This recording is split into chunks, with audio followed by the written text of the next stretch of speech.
ಸುಮಾರು 14 ಗೋಶಾಲೆಗಳಿದ್ದರು 1998ರಲ್ಲಿ. ಆ ಗೋಶಾಲೆಗಳಿಗೆ ನಾವು ಗೋಗಳನ್ನು ತಗೊಂಡೋಗಿ ಬಿಡ್ತಾ ಇದ್ವಿ. ನಾವು ಸಂರಕ್ಷಣೆ ಮಾಡಿದ್ದು ಕಸಾಯಿಖಾನೆಗೆ ಹೋಗ್ತಾ ಇದ್ದಂಥ ದೊಡ್ಡ ಪ್ರಮಾಣದಲ್ಲಿ ಹಸುಗಳನ್ನು ಸಂರಕ್ಷಣೆ ಮಾಡ್ತಾಯಿದ್ವಿ.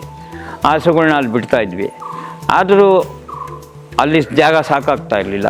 ಏನು ಮಾಡೋದು ಅನ್ನೋ ಒಂದು ವಿಚಾರ ಬಂದಾಗ 2002ರಲ್ಲಿ ನಾನು ಇಲ್ಲೊಂದು ಸ್ವಲ್ಪ ಜಮೀನು ತೊಗೊಂಡಿದ್ದೆ, ಒಂದು 4 ಎಕರೆ ಅಷ್ಟು. ಆ ಜಮೀನು ಹಂಗೆ ಇತ್ತು. ಆಗ ನಮ್ಮ ಕಾರ್ಯಕರ್ತರೆಲ್ಲ ಇಲ್ಲೊಂದು ನಾವು ಗೋಶಾಲೆ ಮಾಡೋಣ ಸಣ್ಣದಾಗಿ ಅಂತ ಒಂದು ಯೋಚನೆ ಬಂತು. ಅಲ್ಲಿಂದ ನಮ್ಮ ಯೋಚನೆ ಪ್ರಾರಂಭ ಆಗಿ ಕಾಮಧೇನು ಪ್ರತಿಷ್ಠಾನಂ ಅನ್ನೋ ಒಂದು ಟ್ರಸ್ಟನ್ನು ನಿರ್ಮಾಣ ಮಾಡಿ ಘಾಟಿ ಗೋಶಾಲೆ ಅನ್ನೋ ಒಂದು ಹೆಸರಿನಲ್ಲಿ ಗೋಶಾಲೆಯನ್ನು 4 ಎಕರೆಯಲ್ಲಿ ನಾವು ಸ್ಥಾಪನೆ ಮಾಡಿದ್ವಿ. ಸುಮಾರು 5 ವರ್ಷ ಅದನ್ನು ನಡೆಸ್ಕೊಂಡು ಬಂದ್ವಿ. 5 ವರ್ಷದಲ್ಲಿ ಸುಮಾರು 1,000ಕ್ಕಿಂತ ಹೆಚ್ಚು ಗೋವುಗಳನ್ನು ನಾವು ರಕ್ಷಣೆ ಮಾಡಿದ್ವಿ. ಗೋಶಾಲೆಯಲ್ಲಿ 2007ರಲ್ಲಿ ಸುಮಾರು 327 ಹಸುಗಳು, ಅಂದರೆ HF, ಜರ್ಸಿ, ಎಮ್ಮೆ, ದೇಶಿ ಹಸುಗಳು ಎಲ್ಲವೂ, ಹಳ್ಳಿಕಾರ್, ಅಮೃತ್ ಮಹಲ್ ಎತ್ತುಗಳು ಇಂಥವೆಲ್ಲ ರಕ್ಷಣೆ ಆಗಿದ್ದುದು. ಕೇವಲ ಸಂರಕ್ಷಣೆಗಷ್ಟೇ ನಾವು ಯೋಚನೆ ಮಾಡಿದ್ದಿದ್ದು ಗೋ ಸಂರಕ್ಷಣೆ ಆಗಬೇಕು ಅನ್ನೋ ಉದ್ದೇಶದಿಂದ ನಾವು ಕಾರ್ಯಕರ್ತರು ಮಾಡ್ತಾ ಬಂದ್ವಿ. ಒತ್ತಡ ಜಾಸ್ತಿ ಆಯಿತು, ಜನರ ಸಹಕಾರ ಮನೋಭಾವ ಕಡಿಮೆ ಇತ್ತು. ಇವತ್ತು ಏನು ಜನರು ಗೋವಿಗಾಗಿ ಒಡೆದಾಡ್ತಾ ಇದ್ದಾರೆ ಅಷ್ಟು ಸಹಕಾರ 2000ರಲ್ಲಿ ಇರಲಿಲ್ಲ. ತದನಂತರ ನಾವು ಮಾನ್ಯ ನಮ್ಮ ಆಗಿನ ಕ್ಷೇತ್ರೀಯ ಪ್ರಚಾರಕರಾದಂಥ ದಿವಂಗತ ಮೈಚಾ ಜಯದೇವ್ಜಿ ಅವರ ಹತ್ರ ಹೋಗಿ ಮಾತಾಡಿದ್ವಿ.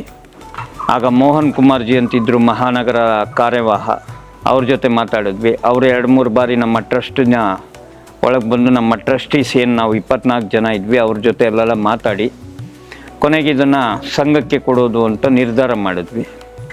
ಯಾವುದೇ ಷರತ್ತು ಬದ್ಧ ಹಾಕದಂಗೆ ಟ್ರಸ್ಟು ಸಮೇತ ಟೇಕ್ ಓವರ್ ಆಗೋಂಗೆ ಮಾಡಬೇಕು ಅಂತ ಯೋಚನೆ ಮಾಡಿದ್ವಿ. ಜಯದೇವ್ಜಿಯವ್ರ ಹತ್ರ ಅದನ್ನು ಮಾತಾಡಿದಾಗ ಜಯದೇವ್ಜಿಯವರು ಅದಕ್ಕೊಂದು ಸ್ವಲ್ಪ ಕಾಲಾವಕಾಶ ಕೇಳಿ ನಂತರ ಅದನ್ನು ಅಪ್ರೂವಲ್ ಮಾಡಿ ರಾಷ್ಟ್ರೋತ್ಥಾನಕ್ಕೆ ಇದನ್ನು ಬರ್ಕೊಡ್ಬೇಕು ಅಂತಂದರು. 2007 ಡಿಸೆಂಬರ್ 1ನೇ ತಾರೀಕು ಇದನ್ನು ರಾಷ್ಟ್ರೋತ್ಥಾನಕ್ಕೆ ನಾವು ಬರ್ಕೊಟ್ಬಿಟ್ವಿ. ಮತ್ತು ಅಂದಿನಿಂದ ಅವಾಗಿನ ನಮ್ಮ ಪ್ರಾಂತ ಪ್ರಚಾರಕರಾದಂಥ ಮುಕುಂಜಿ, ಸುಧೀರ್ಜಿ, ಈಗಿನ ಕ್ಷೇತ್ರೀಯ ಪ್ರಚಾರಕರಾದಂಥ ಸುಧೀರ್ಜಿ, ಇವರೆಲ್ಲರೂ ಈ ಜಾಗವನ್ನು ಬಂದು ನೋಡ್ಕೊಂಡು ಹೋದರು. ನಂತರ ಇದನ್ನು ಡೆವಲಪ್ ಮಾಡಬೇಕು ಅಂತಾಯಿತು. ಇಲ್ಲೊಂದಷ್ಟು ಸರ್ಕಾರಿ ಜಾಗ ಇತ್ತು. ನಂತರ ಸರ್ಕಾರಿ ಜಾಗ ಗೋಮಾಳವನ್ನು ನಾವು ಗೋಶಾಲೆಗೆ ಕೊಡಿ ಅಂತೇಳಿ ಸರ್ಕಾರಕ್ಕೆ ಅರ್ಜಿ ಹಾಕಿದ್ವಿ. ಅವರಿಂದನೂ ಒಂದಷ್ಟು ಜಮೀನು ಬಂತು. ಇಲ್ಲಿ ಅಕ್ಕಪಕ್ಕದ ರೈತರ ಹತ್ರ ಒಂದಷ್ಟು ಸ್ಥಳವನ್ನು ಕೇಳಿದ್ವಿ, ಅವ್ರುಗಳು ಕೊಟ್ಟರು ನಮಗೆ. ಸುಮಾರು 110 ಎಕರೆಯಷ್ಟು ಜಮೀನು ಇಲ್ಲಿ ನಮಗೆ ಆಯಿತು. ಇದೊಂದು ಪ್ರಕಲ್ಪವಾಗಿ ತಗೊಂಡ್ರು ರಾಷ್ಟ್ರೋತ್ಥಾನ ಪರಿಷತ್. ಆ ಪ್ರಕಲ್ಪಕ್ಕೆ ನನ್ನನ್ನೇ ಪ್ರಮುಖರಾಗಿ ಮಾಡಿದ್ರು. ನಾನು 2006ರಲ್ಲಿ ಸಂಘದಿಂದ ನಿವೃತ್ತಿ ತಗೊಂಡೆ, ಪ್ರಚಾರಕ ಜೀವನದಿಂದ ನಿವೃತ್ತಿ ತಗೊಂಡು ತದನಂತರ ನಾನು ಮದುವೆಯಾಗಿ ನನ್ನ ಜೀವನ ನಿರ್ವಹಿಸ್ತಾ ಇದ್ದೀನಿ. ಅದ್ರ ಜೊತೆಗೆ ಈ ಗೋಶಾಲೆಯನ್ನು ನಾನು ನೋಡ್ಕೊತಾ ಇದ್ದೀನಿ.